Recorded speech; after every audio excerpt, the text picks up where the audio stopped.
देखिए, medical line में ऐसे बहुत सारे वर्ड्स होते हैं जो कि हम सभी को पता होना चाहिए, क्योंकि डॉक्टर इनका यूज़ बहुत ज़्यादा करता है। यदि आप मेडिकल स्टूडेंट हैं या फिर कोई नॉर्मल व्यक्ति हैं, तब भी आपको इन सभी के बारे में जानना बहुत ज़रूरी है। तो स्टेप बाय स्टेप हम इन सभी के बारे में आज बात कर लेंगे। तो पहले हम बात कर लेते हैं कुछ ऐसे वर्ड्स के जो कि हमारी बॉडी से संबंधित है। तो पहला वर्ड है यहाँ पर गैस्ट्रो। तो गैस्ट्रो का मतलब होता है यहाँ पर स्टमक, यानी कि हमारा पेट। तो जब भी आपको गैस्ट्रो वर्ड देखने को मिलता है तो समझ जाइए कि आपके पेट के बारे में यहाँ पर बात की गई है। देन यहाँ पर है हिमेटो। तो हिमेटो संबंधित होता है हमारे ब्लड, यानी कि हमारे खून से। इसके बाद है यहाँ पर मायो। तो मायो का मतलब होता है मसल, यानी कि हमारी मांसपेशियां। जब भी आपको मायो देखने को मिलता है तो समझ जाइए कि यहाँ पर आपकी मसल से संबंधित कोई बात की गई है। देन यहाँ पर है पल्मो। तो पल्मो का रिलेशन होता है लंग्स, यानी कि हमारे फेफड़ों से। इसके बाद है यहाँ पर कार्डियो। तो कार्डियो संबंधित होता है हमारे हार्ट, यानी कि हमारे हृदय से। इसके बाद है यहाँ पर राइनो। तो राइनो का यहाँ पर मतलब है नोज, यानी कि हमारी नाक से। इसके बाद है यहाँ पर नेफ्रो। तो नेफ्रो का रिलेशन होता है हमारी किडनी से। इसके बाद हिपैटो। जहाँ भी आपको हिपैटो देखने को मिलता है समझ जाइए कि हमारे लीवर के बारे में यहाँ पर बात की गई है। इसके बाद है यहाँ पर ओस्टियो। तो ओस्टियो का मतलब होता है हमारी बोन या फिर हमारी हड्डियों से। Then neuro. तो न्यूरो का मतलब होता है हमारे नर्व या फिर हमारी नसों से। इसके बाद है आर्थ्रो। तो आर्थ का मतलब होता है यहाँ पर हमारे जॉइंट या फिर हमारे जोड़ों से। एंड लास्ट में है यहाँ पर ऑप्था। इसका मतलब होता है हमारी आई या फिर हमारी आँख।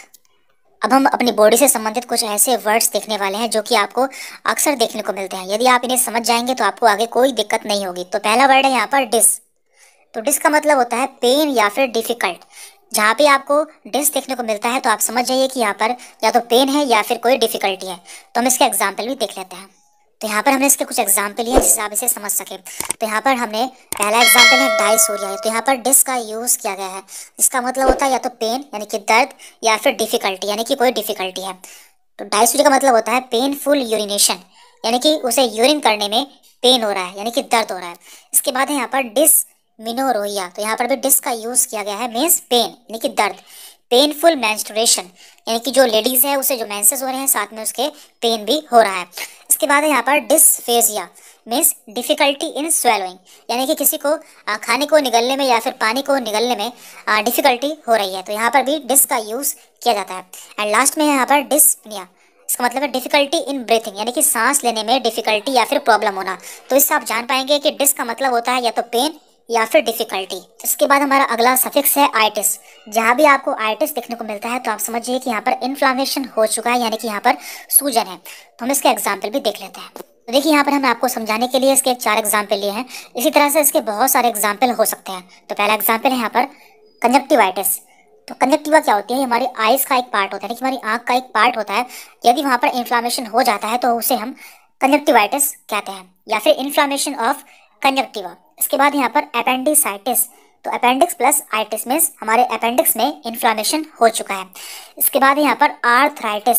तो आप जानते हैं कि आर्थ वर्ड का यूज़ हमारे जॉइंट्स या फिर हमारे जोड़ों के लिए किया जाता है, मीन्स हमारे जोड़ों में इन्फ्लामेशन हो चुका है। इसके बाद है यहाँ पर ब्रोंकाइटिस। देखिए, हमारे गले से लेकर हमारे फेफड़ों तक एक पाइप पाया जाता है जिसे कि हम ब्रोंक्यूल कहते हैं या फिर ब्रोंक्यूल ट्यूब कहते हैं। यदि इसमें इन्फ्लामेशन हो जाता है तो उसे हम कहते हैं ब्रोंकाइटिस, यानी कि इन्फ्लामेशन ऑफ ब्रोंकियल ट्यूब। तो इस तरह से आप आइटिस वर्ड को जान पाएंगे। देन हमारा अगला सफिक्स है एक्टोमी। इसका मतलब होता है सर्जिकल रिमूवल ऑफ, यानी कि हमारे बॉडी के किसी ऑर्गन को काट कर निकाल देते हैं तो उसे हम कहते हैं एक्टोमी। तो यहाँ पे हमने इसके कुछ एग्जाम्पल लिए हैं। पहला एग्जाम्पल है अपेंडेक्टोमी, मीन्स अपेंडिक्स को काट कर निकाल देना, या फिर सर्जिकल रिमूवल ऑफ अपेंडिक्स।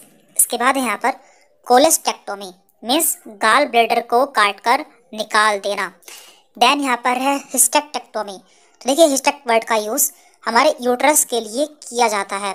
जहाँ भी आपको ये वर्ड देखने को मिलता है तो आप समझिए कि वो यूट्रस के लिए यूज़ किया गया है। तो यहाँ पर क्या है कि यूट्रस को काटकर या फिर वर्म को काटकर निकाल देना। इसके बाद यहाँ पर सिस्टेक्टोमी मीन्स यूरिनरी ब्लैडर या फिर पेशाब की थैली को काटकर निकाल देना। तो इस तरह से आप जान पाएंगे कि जहाँ भी एक्टोमी वर्ड का यूज़ किया जाता है उसका मतलब है कि उस ऑर्गन को काटकर निकाल दिया गया है। देन यहाँ पर है ओटोमी। देखिए, इसका मतलब क्या होता है? Cutting into A part of the body, यानी कि इसमें किसी बॉडी के पार्ट में कट लगाते हैं लेकिन उसे काट कर बाहर नहीं निकालते हैं, बस उसमें कट लगाते हैं और जो भी उसमें प्रॉब्लम होती है उसे दूर कर देते हैं। तो इसका एग्जाम्पल भी हम देख लेते हैं। तो इसका पहला एग्जाम्पल है मायोटोमी। तो आप जानते हैं कि मायो वर्ड का यूज़ मसल्स के लिए या फिर हमारी मांसपेशियों के लिए किया जाता है। यदि हम मसल में कोई कट लगाते हैं तो उसे हम कहते हैं मायोटोमी। इसके बाद है यहाँ पर लिथोटोमी। तो लिथो वर्ड का यूज़ यहाँ पे कैलकुलस या फिर स्टोन के लिए है। यदि हमारे किडनी में या फिर हमारे पेशाब की नली में पथरी हो जाती है तो उसे हम काट कर निकालते हैं, तो इस प्रोसेस को हम कहते हैं लिथोटोमी। इसके लिए हमें किडनी में या फिर हमारे अपने पेशाब की नली में कट लगाना पड़ता है। इसके बाद है यहाँ पर लेप्रोटोमी। इसका मतलब है एब्डोमिनल वॉल, यानी कि जो हमारे पेट की जो ऊपर की दीवार होती है, यदि उसमें हम कट लगाते हैं तो उसे हम लेप्रोटोमी कहते हैं। एंड इसके बाद है यहाँ पर गैस्ट्रोटोमी। मीन्स गैस्ट्रोमिस होता है स्टमक, आप जानते हैं। यदि हम अपने पेट में कोई कट लगाते हैं तो उसे हम कहते हैं गैस्ट्रोटोमी। इसके बाद है यहाँ पर प्लास्टी। मीन्स सर्जरी और ग्राफ्टिंग। यदि हम अपने किसी बॉडी ऑर्गन की सर्जरी या फिर ग्राफ्टिंग करते हैं तो उसे हम प्लास्टी कहते हैं। तो इसके एग्जाम्पल भी हम देख लेते हैं। तो यहाँ पे हमने इसके एग्जाम्पल दिए हुए हैं। पहला एग्जाम्पल है एंजियोप्लास्टी। एंजियो मतलब होता है आर्टरी, यानी कि जो हमारे खून की नली होती है, यदि उसकी सर्जरी होती है तो उसे हम कहते हैं एंजियोप्लास्टी, यानी कि सर्जरी ऑफ आर्टरी। इसके बाद है यहाँ पर राइनोप्लास्टी। तो राइनो का मतलब क्या है, आप जानते हैं। इसका मतलब होता है हमारी नाक या फिर हमारी नोज। यदि हमारी नाक की सर्जरी होनी होती है तो उसे हम कहते हैं राइनोप्लास्टी। इसके बाद है यहाँ पर ओस्टियोप्लास्टी, यानी कि हमारे हड्डी की सर्जरी, की हमारी बोन की सर्जरी। देन हिस्टेरोप्लास्टी मीन्स हमारे यूट्रस की सर्जरी, क्योंकि आप जानते हैं कि हिस्टेरो वर्ड का यूज़ यूट्रस के लिए किया जाता है, तो इसका मतलब है कि यूट्रस की सर्जरी। इसके बाद अगला सफिक्स है रेजिया। देखिए, जहाँ भी रेजिया वर्ड का यूज़ किया जाता है, इसका मतलब है कि वहाँ से प्रोफ्यूज, यानी कि बहुत ज़्यादा या फिर एबनॉर्मल डिस्चार्ज हो रहा है, यानी कि वहाँ से जो भी सिक्रेशन हो रहा है वो या तो एबनॉर्मल है या फिर बहुत ज़्यादा है। यहाँ पे हमने इसका एग्जाम्पल लिए हैं। पहला एग्जाम्पल है यहाँ पर ओटोरेजिया। ओटो मीन्स होता है ईयर, यानी कि कान। यदि हमारे कान से हैवी डिस्चार्ज होता है तो उसे हम कहते हैं ओटोरेजिया। इसके बाद है यहाँ पर मिनोरेजिया। मिनोमिस होता है मेंस्ट्रुअल साइकिल। यदि किसी को बहुत हैवी मेंस्ट्रुअल पीरियड होते हैं तो उसे हम कहते हैं मिनोरेजिया या फिर हैवी मेंस्ट्रुअल पीरियड्स। इसके बाद यहाँ पर ओडोंटोरेजिया। तो इसका मतलब होता है हमारे दांत, यानी कि हमारे टीथ। यदि हमारे दांतों के बीच में से हैवी ब्लीडिंग होती है तो उसे हम कहते हैं ओडोंटोरेजिया।